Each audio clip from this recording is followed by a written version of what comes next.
Assalamualaikum warahmatullahi wabarakatuh. Kawan, inilah perayaan HUT ke-79 RI yang akan digelar di IKN telah menjadi sorotan tajam. Salah satu aspek yang paling mencolok adalah keputusan Kementerian Sekretariat Negara yang kabarnya akan menyewa 1.000 unit mobil bagi tamu negara dan very important person alias VVIP.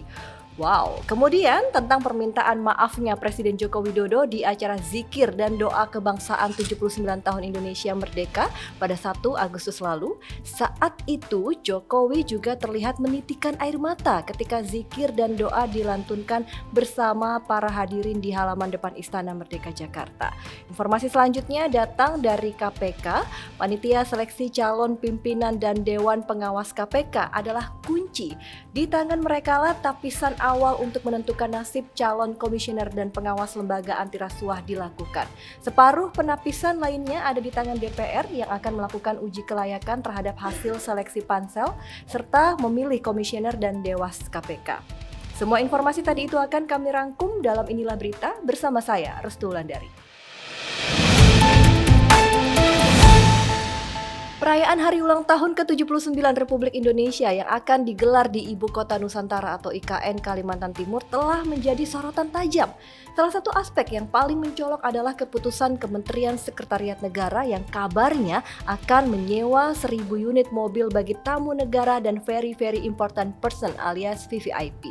Kepala Staf Kepresidenan Muldoko pun buka suara soal mahalnya sewa mobil dan juga tarif hotel di IKN. Biaya sewa mobil menjelang HUT ke-79 RI meningkat 2 kali lipat dari kondisi normal. Hal ini karena biaya pengiriman mobil dari luar daerah ke Kalimantan Timur mencapai sekitar 13 juta rupiah per unit. Menurut Muldoko, harga sewa mobil dan hotel untuk keperluan HUT ke-79 RI di IKN berbeda dengan tarif umum. Jangan dimaknai secara apple to apple dengan situasi biasa, katanya di Kompleks Istana Kepresidenan 6 Agustus lalu. Dia melanjutkan penggunaan APBN untuk upacara HUT ke-79 RI tidak bisa disebut mahal. Apalagi jika dana yang tersedia tidak digunakan sembarangan dan bisa terkontrol dengan baik, jelasnya. Muldoko menambahkan tarif tersebut berlaku untuk akomodasi hotel pada peringatan HUT ke-79 RI, khususnya bagi tamu VIP dan VVIP yang diundang pada upacara tanggal 17 Agustus 2024. Menurut Muldoko, saat ini kondisi di IKN masih dalam proses pembangunan yang bersifat situasional dan penuh keterbatasan. Sehingga wajar jika pada waktu-waktu tertentu tarif hotel di sana menjadi mahal, jelasnya. Terkait hal ini, pegiat media sosial Lia Amalia dalam komentarnya di platform X menyoroti penggunaan anggaran negara yang dianggap berlebihan untuk fasilitas VVIP. Menurut Lia, fasilitas tersebut diutamakan bagi orang-orang VVIP yang sudah kaya raya.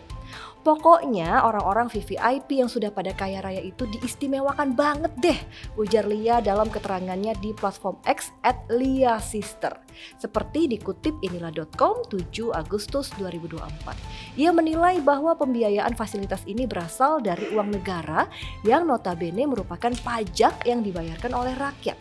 Yang bayarin fasilitas mereka pastinya uang negara, pajak kita semua, rakyat jelata ini, katanya. Dia mengungkapkan kekhawatirannya bahwa utang negara akan semakin meningkat akibat pengeluaran seperti ini dan rakyat akan dibebani dengan pajak baru yang dinilainya tidak wajar. Jangan heran kalau utang tambah menjulang tinggi dan ada tarikan aneh-aneh, pajak yang aneh-aneh, jomplang banget nggak sih, tandasnya. Sementara itu, pakar kebijakan publik Universitas Pembangunan Nasional Veteran Jakarta, Ahmad Nur Hidayat menilai langkah ini mengundang banyak kritikan baik dari kalangan masyarakat maupun pengamat ekonomi yang menilai bahwa perayaan tersebut terlalu ambisius dan menghamburkan uang negara. Menurut Ahmad, pengeluaran besar-besaran untuk mobilitas tamu VVIP ini dianggap tidak proporsional dengan kondisi ekonomi negara yang sedang berjuang pulih dari dampak pandemi COVID-19.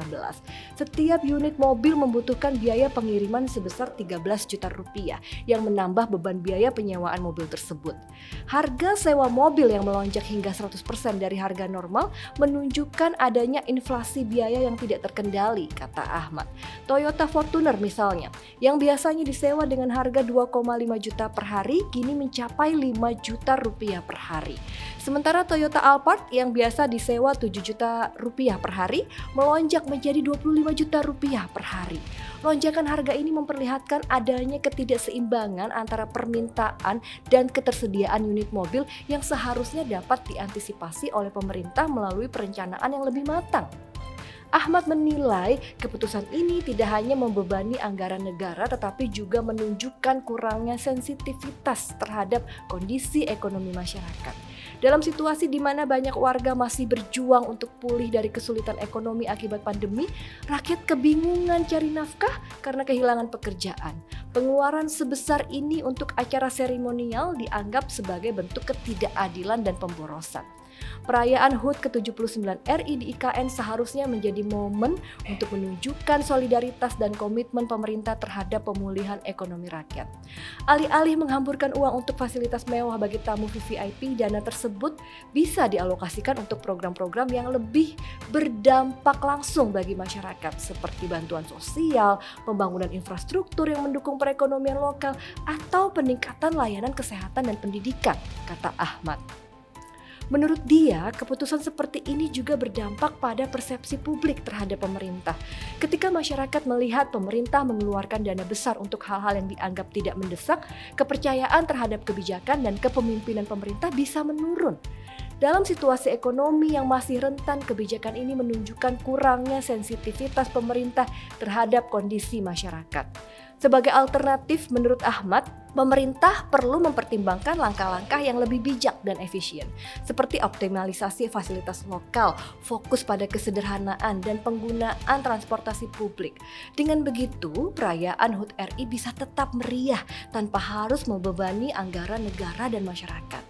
Nah, balik lagi sekarang, pertanyaannya adalah harus banget nih Pak Jokowi perayaan HUT RI di IKN. Karena jika sarana dan prasarananya saja masih terbatas, bahkan untuk transportasinya saja menjadi gunjingan rakyat karena dinilai menghambur-hamburkan uang rakyat, kenapa harus dipaksakan?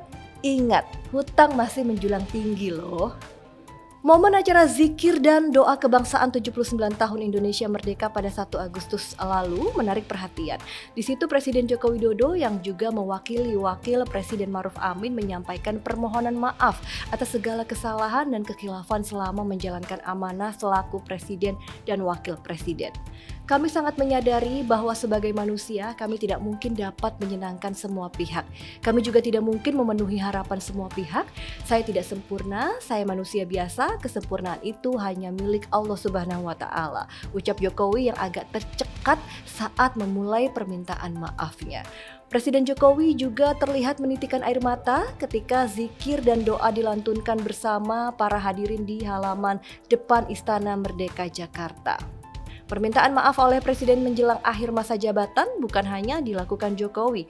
Presiden Susilo Bambang Yudhoyono atau SBY juga menyampaikannya dalam pidato kenegaraan terakhirnya di Gedung Parlemen pada 15 Agustus 2014. Meminta maaf juga biasa dilakukan para pemimpin negara-negara lain ketika mengakhiri kepemimpinan karena itu adalah satu sikap negarawan. Dari sisi etika, pemimpin permohonan maaf menunjukkan kebesaran jiwa dan juga kerendahan hati. Ini memenuhi sebagian spirit yang digariskan dalam ketetapan MPR RI nomor 6/MPR tahun 2001 tentang etika kehidupan berbangsa. Kita katakan memenuhi hanya sebagian karena lengkapnya adalah setiap pejabat dan elit politik harus bersikap jujur, amanah, sportif, siap melayani, berjiwa besar, memiliki keteladanan dan rendah hati. Satu lagi, pejabat dan elit politik harus siap mundur dari jabatan politik apabila terbukti melakukan kesalahan dan secara moral kebijakannya bertentangan dengan hukum dan rasa keadilan masyarakat. Cukup atau tidaknya sebuah permohonan maaf tentu bergantung pada tingkat kesalahannya. Seorang koruptor jelas tidak bisa hanya meminta maaf, ia juga harus mempertanggungjawabkan perbuatannya di hadapan hukum. Kadar kecukupan permintaan maaf juga berbeda-beda dalam pandangan anggota masyarakat. Seperti diucapkan Jokowi bahwa ia tidak mungkin dapat menyenangkan semua pihak, tidak semua kalangan juga merasa puas dengan permintaan maafnya. Sejumlah pihak yang memandang sebelah mata menilai meminta maaf tidak menyelesaikan problem bangsa yang ujungnya bakal diwariskan kepada pemerintahan selanjutnya. Dari sisi ekonomi, hal yang paling banyak disoroti ialah beban pembayaran utang jumbo. Kondisi yang tidak baik-baik saja juga mengukung perekonomian rakyat ditandai gelombang PHK massal yang belum ada tanda-tanda mereda. Permintaan yang lesu terus menekan keberlangsungan industri manufaktur. Di bidang politik dan hukum, kritik terhadap kepemimpinan Jokowi utamanya menyangkut dinasti politik yang dibangunnya disertai tudingan intervensi terhadap ketentuan perundangan hingga pemilu yang membuat demokrasi kita mundur. Beberapa lainnya menekankan yang terpenting adalah pertanggungjawaban Jokowi dalam menjalankan kebijakan, bukan sekedar meminta maaf. Jokowi dinilai gagal merealisasikan janji-janji politik yang dituangkan dalam nawacita kepemimpinannya. Ada yang tidak puas, tentu tidak sedikit pula yang puas sekaligus mengapresiasi permintaan maaf Presiden Jokowi. Tapi jangan lupa tingkat kepuasan terhadap kinerja pemerintahan Jokowi Maruf menurut hasil survei sampai dengan Juni lalu tetap tinggi, bahkan naik. Kedua kubu tidak ada yang salah, kepuasan menunjukkan hal-hal yang sudah baik dan perlu terus dipertahankan bahkan ditingkatkan. Sebaliknya, ketidakpuasan mengingatkan tentang berbagai persoalan bangsa yang harus diatasi agar beban generasi penerus semakin ringan dalam melangkah menuju Indonesia maju, adil, dan makmur. Dan kembali lagi soal maaf, kita sebagai rakyat Indonesia berharap permohonan maaf Presiden Jokowi benar tulus dari lubuk hati yang paling dalam. Meminta maaf adalah hal yang mulia, walau kata maaf mungkin tidak akan mampu sepenuhnya mengembalikan rasa percaya. Panitia seleksi calon pimpinan dan Dewan Pengawas KPK adalah kunci. Di tangan merekalah tapisan awal untuk menentukan nasib calon komisioner dan pengawas lembaga anti rasuah dilakukan. Separuh penapisan lainnya ada di tangan DPR yang akan melakukan uji kelayakan terhadap hasil seleksi pansel serta memiliki komisioner dan dewas KPK. Kini proses seleksi sudah berjalan. Dari 244 capim dan 166 calon dewas yang mendaftar, ada 229 capim dan 142 calon dewas KPK yang menjalani tes tertulis. Masyarakat tentu berharap dan percaya dari ratusan kandidat masih ada yang memiliki hati nurani, totalitas, dan keberpihakan untuk memerangi korupsi. Jika pansel menyeleksi para kandidat dengan baik dan benar, setidaknya separuh dari harapan publik akan munculnya penghuni gedung merah putih yang berkualitas dan berintegritas bakal terpenuhi. Sebaliknya, apabila pansel meloloskan orang bermasalah atau calon yang mudah disetir, masyarakat hanya bisa pasrah atau menanggalkan asa akan ada pemberantasan korupsi yang mumpuni. Karena bila yang masuk adalah sampah, yang keluar juga bisa dipastikan sampah juga. Dengan demikian, pansel harus memastikan para calon yang dipilih adalah individu yang benar-benar berintegritas dan bebas dari berbagai kepentingan termasuk dari pihak istana maupun para pihak lain. Pihak istana memang telah memastikan bahwa Presiden Jokowi tidak akan cawe-cawe atau intervensi dalam seleksi capim dan dewas KPK. Akan tetapi, bukan berarti pansel bisa lengah. Pansel harus bisa memilah dan memilih calon-calon titipan dari para pihak, termasuk dari istana atau kekuatan politik.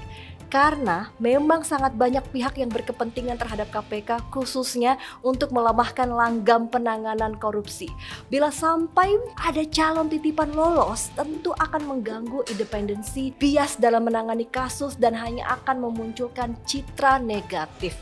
Orang-orang ini yang akan memengaruhi penanganan perkara, mulai dari mengabaikan kasus atau memaksakan perkara terhadap lawan dari pihak yang menempatkan mereka. Dengan kata lain, perkaranya disetel sesuka hatinya saja. Sebab orang titipan sebenarnya adalah orang-orang yang belum selesai dengan diri mereka dan memiliki utang budi kepada penitip mereka. Mereka akan menjadi manusia dengan banyak tuan. Sebagai penyelenggara negara, mereka menjadi abdi masyarakat, tetapi mereka juga akan menjadi abdi dari majikan yang menitipkan. Pada 30 Mei lalu, Presiden Joko Widodo telah menunjuk 9 anggota pansel, capim, dan dewas KPK. Panitia yang dipimpin Kepala Badan Pengawasan Keuangan dan Pembangunan atau BPKP Yusuf Ateh itu terdiri atas 5 orang unsur pemerintah pusat dan 4 orang unsur masyarakat. Dominasi pemerintah dalam pansel tentu diharapkan tidak mempengaruhi independensi dan integritas mereka. Namanya juga pansel. Mereka tentu bertugas untuk menyeleksi, bukan sekedar menjadi tukang stempel. Cara utama untuk menjamin ketiadaan calon titipan, pansel harus bekerja secara transparan. Jangan sampai ada kemalasan, keengganan, apalagi ketakutan untuk menjelaskan dan mempublikasikan proses seleksi secara gamblang. Selain itu, Pansel juga harus membuka ruang pengawasan diri publik, libatkan partisipasi publik dalam proses seleksi, termasuk untuk menerima secara serius dan terbuka laporan masyarakat terkait para kandidat. Keterlibatan masyarakat jangan sampai hanya menjadi syarat cukup atau pemanis. Hasil investigasi dan laporan masyarakat jangan sekedar diterima di panggung depan untuk kemudian masuk ke tong sampah di belakang meja. Sejarah telah mencatat, khususnya Pansel pada 2019 meloloskan orang-orang yang dikritisi publik. Banyak pihak menilai proses pemilihan Firly Bahuri misalnya sudah bermasalah dari awal.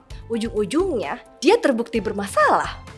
Pansel juga harus menggunakan sistem penilaian yang terukur dan adil. Jangan tajam ke bawah atau menerapkan standar berat kepada calon kosongan yang tidak punya cantolan politik untuk meloloskan makhluk titipan. Semua harapan kini tertuju kepada Pansel. Selaku juru kunci, publik tentu tidak ingin Pansel sembarangan membukakan pintu bagi calon yang bermasalah atau mengunci pintu bagi orang yang berkualitas. Pansel, tunjukkan kebenaran, pilih orang yang benar-benar berkualitas, memiliki attitude terbaik lahir batin, jangan loloskan calon titipan. Tapi siapa dulu ya yang nitip? Pokoknya kita rakyat masih percaya ya kepada Pansel KPK selaku kunci yang masih memiliki integritas. Demikian inilah berita kali ini. Jangan lewatkan inilah berita berikutnya. Selalu ingat juga untuk like, komen, dan juga subscribe ya. Anda pun juga bisa ikuti update berita harian seputar politik, nasional, olahraga, sains dan teknologi hingga informasi hiburan dan gaya hidup hanya di inilah.com. Saya Restulandari, sampai jumpa dan wassalamualaikum warahmatullahi wabarakatuh.